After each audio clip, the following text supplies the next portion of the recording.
The same can be said, Kenny, for Paige VanZant in this strawweight division. Kind of hard to believe nobody has more strawweight finishes in the UFC than PVZ, and this one was certainly of the spectacular variety, and just got to feel good for her with all the pressure she's dealing with at 22 years old to produce a highlight like this right after Dancing with the Stars. I don't know that she could have drawn it up any better, and I think if you start to forecast her as a potential pay-per-view draw, I think this result is going to go a long way towards doing just that. You know, undeservedly, she gets a lot of criticism, obviously, because of, you know, people feeling that she's been getting the big push by the UFC. But, I mean, getting a knockout win like that proves her worth. Beck Rawlings is very tough. And I was nervous for Paige.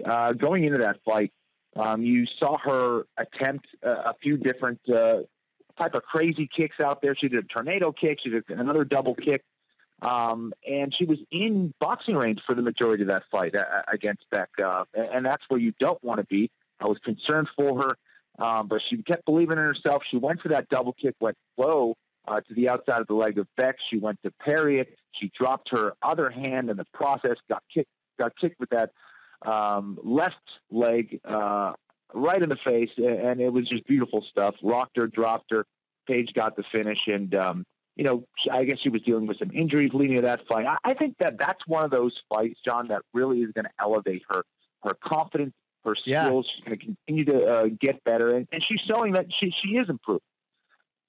Big win for Paige VanZant. Jim Miller also on the main card, a winner by split decision over Joe Lauzon. Disappointing for Lauzon to not be able to exact the revenge, Kenny, largely because almost everybody, at least that I saw publicly, thought he won what was a very close fight. You know, numbers maybe tell you Miller landed more significant strikes. I was in the building. I had it 2-1 for Joe Lauzon.